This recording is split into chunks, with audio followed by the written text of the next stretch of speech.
Dr. Michelle Johnston. Welcome to the podcast. Thank you so much, Jake. I'm thrilled to be with you. I am looking forward to today's conversation. One, you've got a lot of things going on in your world, especially based on LinkedIn. I saw an announcement recently of a co-author announcement, but I also want to talk about seismic shifts and what that means in leadership, especially, given today's world, right? We know people are leaving their organizations more than ever, not because of the work, but because of the person they report to. And in today's technology and work from home, hybrid, there's so much more freedom of who you get to work for that we didn't have 10, 20 years ago. And so I think this conversation is really important about this seismic shift, because not only is it a shift going on in the industry, but it's one that we have the power of. And so before I dive into it, I would like to go back and just be curious from your perspective, what got you curious into leadership and studying its impact? Yeah, and so I figured out that the seismic shift that I was experiencing as an executive coach and as a professor in the College of Business at Loyola, I was seeing, this was before the pandemic, that the jerk boss culture was not working anymore. It wasn't working in academia, and that was forever. I think I can say I idolized my jerk professors. I was like, wow, they know everything and they're so hard, and for a while that really worked. And then all of a sudden that changed. And so that changed in my backyard in academia. And then as an executive coach, I started seeing again those old school jerk boss, culture of fear, aggressive, authoritarian. That was not working anymore either. And people were literally rising and revolting and coming to me. And I had to have lots of tough talks with CEOs saying, okay, you want to keep this leader who's created a culture of fear, who's causing mental problems with his or her team. You want to keep that person in your organization, there'll be extreme consequences. And I'll never forget, that was a big lightning bolt. So that's when I realized I needed to write the book. And then all of a sudden the pandemic happens, and my book's all about connection, and it's supposed to be published in March of 2020. And I called my publisher and I said, well, can't do that, because now we have to figure out how to connect. We know connection is key, but that was then. Now we have to figure out how to connect in a disconnected world. So then when I published the book, I think that's why it became a bestseller, because we were all emerging going, how do we connect in a disconnected world? And I think where we have fallen now, Jake, is we're in hybrid. It's never going to go back. There are positives and negatives of being in the office, positive and negatives of being at home, and it's even harder to organically and meaningfully connect. And so I'm constantly being asked, like, what do we do and how do we do this? And so let's talk. What have you seen? What do you think? And I'm throwing this at you. That's okay. What do you think is the secret sauce right now for how we meaningfully connect in this hybrid world? It's interesting you were saying that, because where I'm thinking as well is, so we're having this conversation virtually right now. And the struggle with connection, especially virtually, is for you to feel like we're connected, I have to look at a camera, which means I'm not looking at you. And so then I look down at you and suddenly I'm not looking at you and your perception. And so there's a weird disconnect, even though you're trying to connect. And so the thing I always go back to is, for me, it's intentionality in creating the space for it. Like, it's very easy, especially in hybrid work from home, it's very easy not to socialize, let's be honest. Like, some people get so used to always wearing their pajamas, they're like, I don't want to leave the house. And my wife laughs because she works in real estate. She works on the title side. So she's in an office. I'm home. I work from home when I'm not traveling to speak. And it's me and my 3 dogs. And so she'll come home and I'm like, we need to go out. Like, we need to go to dinner or just go have a drink. I need to be around people. She's like, what do you mean? I was like, I've been home with the dogs all day. Like, I went to the gym first thing, and then I haven't seen another human all day except on a computer screen, and then I haven't. And so she was like, you need to schedule time to go to the coffee shop, or like, and so the more I've talked about it, it goes back to every relationship, every connection. Growth in relationships, similar to growth in our careers and anything else, doesn't happen accidental. It's all intentional. And so for us to be intentional about connection, we have to intentionally create the space and the time to do that. What do you think on that? I mean, you're more the expert on connection than I am. We are definitely speaking the same language and we're on the same page. Yes, Jake, I totally agree. And that's what I'm finding is that we have to be super intentional and really embed time for meaningful connection with the people that we need to spend time with and not just want, but we've got to identify the key critical stakeholders for that will allow us to be successful in our professional life and our personal life. And then we have to build into our rhythm. I'm now calling it a connection cadence. We have to build time into the rhythm of connecting with these people. And what does that look like? And it really can't be Zoom every single day. I just saw a medical doctor, the research that she has on sitting. And sitting is awful for us. And so no wonder we do feel like Zoom zombies at the end of the day, because if our connection cadence is just Zoom after Zoom after Zoom, then we're feeling depleted. So what I'm hearing from doctors and the research is that sitting is killing us and disconnection is killing us. So we're in a loneliness epidemic. And our health, our mental health is suffering, and then our physical health is suffering because we're just sitting all day. So what you described, your experience sitting home with the dogs and your wife walks in, you're like, let's get out of this house, right? So it's on us to do things differently. And I had this big eureka, and you're the first person that I'm sharing this with publicly, is about a couple of months ago, I realized, oh my gosh, I don't know if this is burnout. I don't know if this is exhaustion. I don't know if this is disconnection, but whatever I'm feeling, it's not good. And I've got to do things differently. And so I looked back and figured out that, just like you said, I was just on Zoom calls day after day and wasn't seeing any people. And so now I had to be intentional, like, okay, here I am going around the globe, per se, in my home office, talking about the importance of connection, and yet I felt so disconnected. So I'm trying to figure that out too. And again, it all has to do with your connection cadence. You've got to identify those key stakeholders personally and professionally.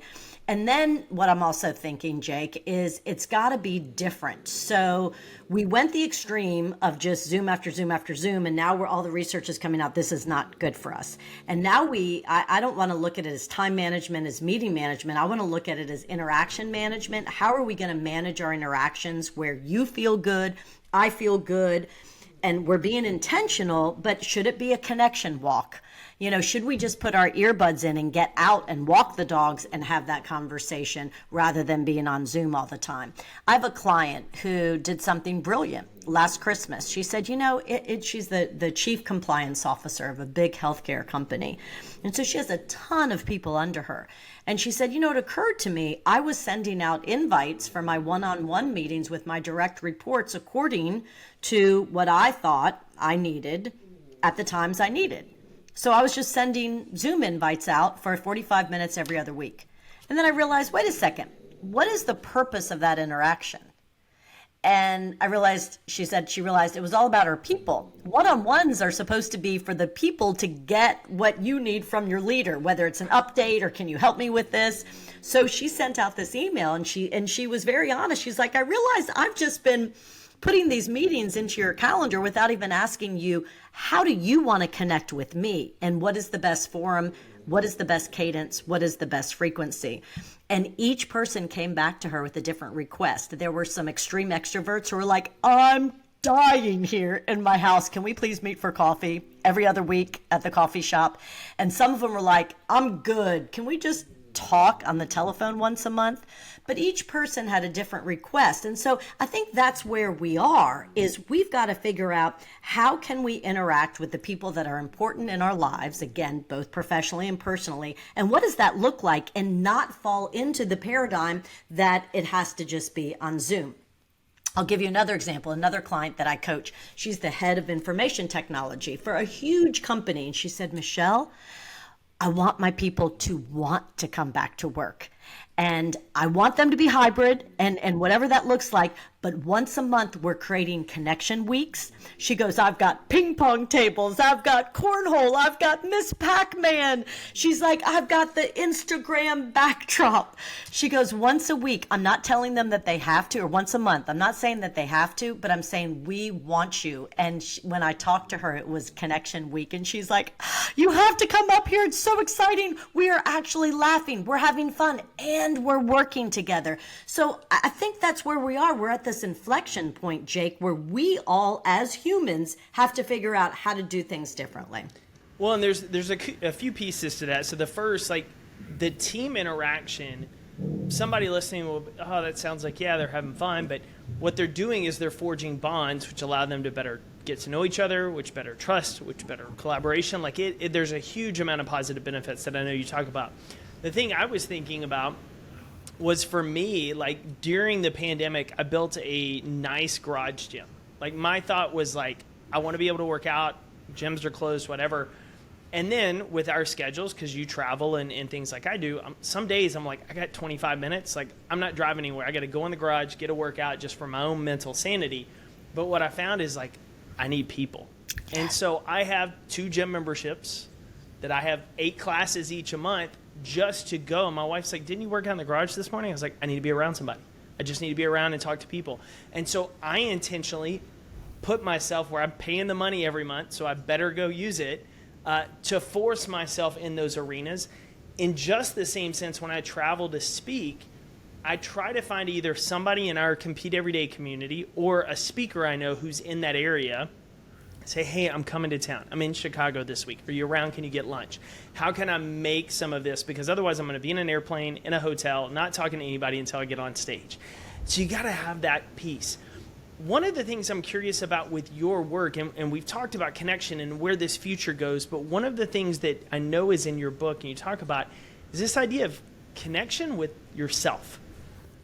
And I'm curious foundationally where that comes in, because a lot of our talk, when we talk connection, when people think about it, it's like, how do you connect with your team? How do you connect with the people you lead? How do you connect with your relationships? But your step one is, how do you connect with the person in the mirror? Oh my gosh. And thank you for asking that. And I love all of your examples, because what you're realizing as Jake the human is self-awareness. Like, wow, okay, I thought that the home gym would just be the solution, but I really need people. And so I'm going to have to invest more money so that I'm around people. And you're trying to do things differently. You're intentionally reaching out when you travel. I think that's what happened to me, Jake, is I was traveling all over and giving all these speeches and on these Zooms all the time. And I just felt really depleted and disconnected. And so Dr. Vivek Murthy is also doing what we're doing, talking about, right now he's on a speaking tour talking about social media and the detrimental effects it has on the young children. Well, that's what I'm curious if you're going to go, because we're in a connected world without being connected. Oh my gosh. So that's a whole nother thing. So thank goodness he's using his voice and his platform to try to make a difference with schools, saying we cannot allow our children to live on social media. It's having horrible consequences. But before he went on a speaking tour to talk about social media, he wrote a report on the loneliness epidemic. And he released it a year after I published my book. And my book, at the very end, the call to action was, we have to figure out how to create a culture of connection. And I said that, but I didn't know what it looked like. All I knew from my research and my interviews with all of my leaders was, okay, I know it's all about connection. That's the seismic shift. We can't go back. And I also knew that it was about connection with self, connection with team, and connection with your organization. And you couldn't really be great at connection with team and connection with organization unless you were really connected with yourself. So hold that thought, because I know that was your question, and we're going to loop back to that. Dr. Vivek Murthy, our U.S. Surgeon General, in his report, his very last recommendation said, because we are in a loneliness epidemic that is killing us, 60% premature deaths, 32% increase in strokes, 33% increase in heart attacks. Because we're in a loneliness epidemic, we as a society, or at least we as Americans, have to figure out how to create a culture of connection. So both of us were reaching the same conclusion, but also still kind of figuring out, like, what do we do, right? Okay, so going back to your question, it does begin with connection with yourself. And we don't want to be zombies, Zoom zombies, and we don't want to be robots, right? So we have to be super tuned into what am I experiencing? What do I need in order to bring my best energy to work, whether it's at home or in an office? And so owning your story is so, so important. I cannot tell you, I just had a coaching call yesterday with a leader, Jake, who said he's the coolest leader. We have, I'm in New Orleans, Louisiana, and we're surrounded by swamps and bayous, and just the coolest culture and just joie de vivre. And he said, he goes, I'm trying to mentor this really high performing leader who's going to go places, but he won't own his story. It's like he doesn't want to admit that he's from the Bayou region. And I said, but that's what makes him so cool. Like that's what makes you cool, right? He goes, I couldn't agree with you more. So owning your story and really connecting with yourself and making sure you know who you are so that you can lean in, you know what makes you different, and different is good, right? In this case, then you can show up as an authentic, genuine person. There's been a lot of, you'd mentioned the announcement that I'm about to write my second book with Marshall Goldsmith, and he's the #1 executive coach in the world, #1 global thought leader, New York Times bestselling author, and he's my mentor, and he has been incredible to me. And one of the things that he and I debate about is authenticity. He does not believe that you can really show up in corporate America as your authentic self. And I believe that you have to be strategic with how authentic you are. No matter what you think, whether you can really bring your authentic self to work, to life, I believe that the first step is just owning your story so that you're not walking around trying to cover up pieces and parts of yourself. Well, I was going to ask you, speaking of that cover up, let me ask you, does that also involve like understanding where your shortcomings were, where your imperfections were, because those are crucial to connecting with your team? Oh my gosh. So I have this incredible client. He's the CEO of Auctioner, Pete November, and he's just a beautiful human. And he tried so hard when he first became an executive at Auctioner to be like the CEO. Like that's what he thought success looked like. I mean, I'm sure so many listeners on this call, when you're starting out, not even starting out, but when you have a role model of a person, you're like, that's what success looks like. And then if it doesn't look like you, then you try to be that person, and it never works. It never works. But you've got to figure that out yourself, right? So He talks a lot about that, of he had to own his story. And finally, when he put it out there and he said, my gosh, I grew up with a single mom as a nurse. I only saw my dad like once a year. Money was tight. Sometimes we didn't know where I would get the next meal from. He goes, this was my childhood. But he had not owned it for so long. And it was finally when he said, this is me. And here are my strengths. And then also, I'm not really good with details. I'm a visionary. I'm big picture. I'm going to get us there. And I'm going to make sure I've got people on my team who are highly detailed. And we call that, your operating system. Like, have you sat down with your people and said, hey, here's what I'm really good at. Here's what I need help with. So I'm going to, these are my blind spots. Will you help me? And then together we're going to be a whole team. I think just the more transparent, and that's what I mean by authenticity.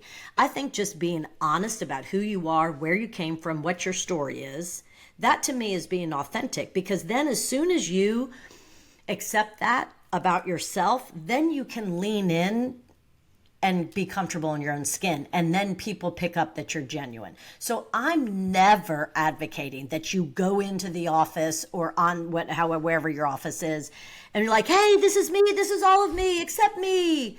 Not at all. It's just being super self-aware about your story, your strengths, what makes you different, what your superpowers are, what your blind spots are, and being really honest, and then building a team that can support that. The second step, Jake, that I'm really advocating is owning your story is one thing. And then in order to be a really effective leader, you got to ask your people what their stories are.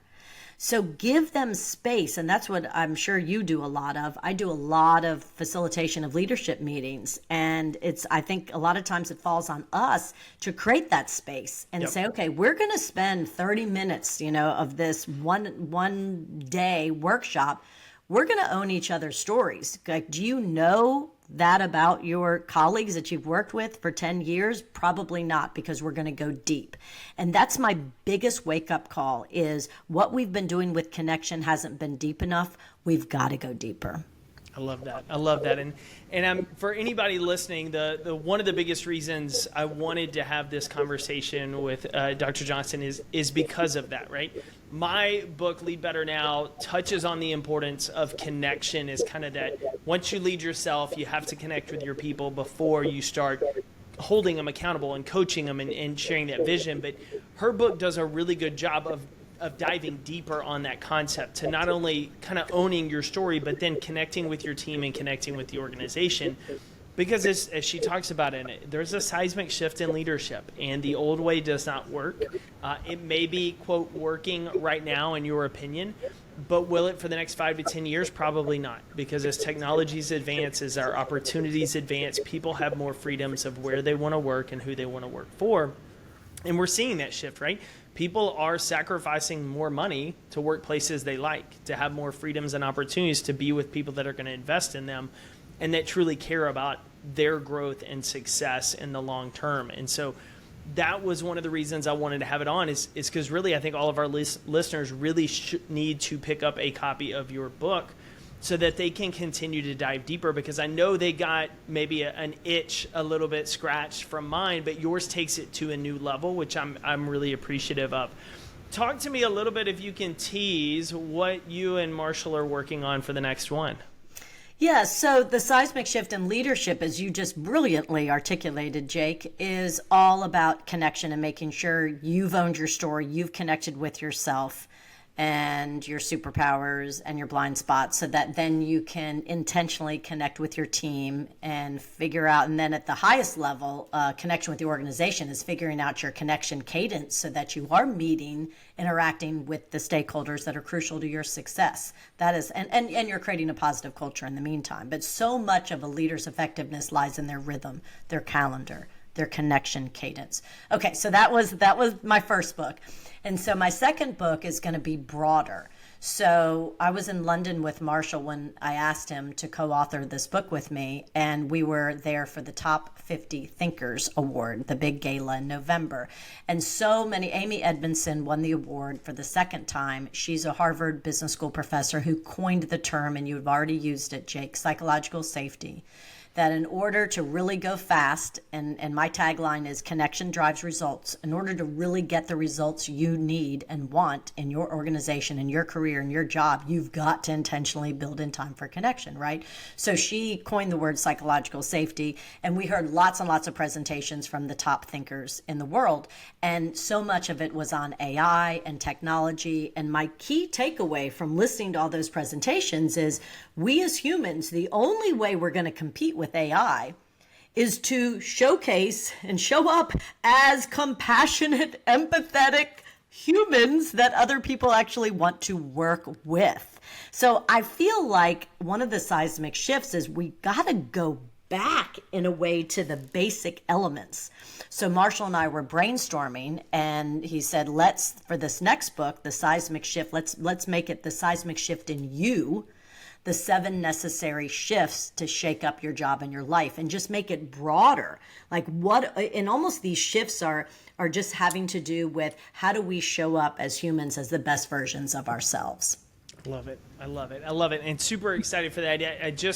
When you talked about this idea of going back and competing with AI, I think about, so I grew up in a small town in Texas where, everybody waves, everybody else driving down the street. When people come into the gas station, they know your name, they know what your order is. In today's world, as we automate more things and people just kind of become numbers, we still want to go back to the restaurant where they know our name, they know what our order is, they're going to treat us as people, they're going to ask us about things. That human connection happens and is going to be a competitive advantage in the long run in business, in leadership, and all sorts of areas, even as tasks become automated. So how do we compete? So I love this idea of seismic shift in you and kind of that direction you're going. For our listeners, where is the best place to pick up a copy of your book and connect with you on social media? Oh, thank you so much, Jake. I would love to all of the listeners tuning in. I'd love to hear from you. I just rebranded this connection assessment that I'm excited about. You can find it on my website, michellekjohnston.com, and it's free. And I want everybody to understand how we can connect better with ourselves, with others, with the organization. And then you can find my book, and then you can find my podcast called The Seismic Shift. So please reach out. I would love to hear from everybody. And thank you so much, Jake. You're just a brilliant host. Thank you for having me. I was about to say, you make it easy. And for the listeners, we have the book, her website, podcast, and LinkedIn all linked in the show notes. So click on those, grab a copy of the book. And then as you're subscribed to this show, you might as well add hers in as well to your weekly rotation so you get that good content.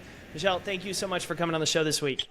Thank you, Jake. Thank you, everybody. Have beautiful days.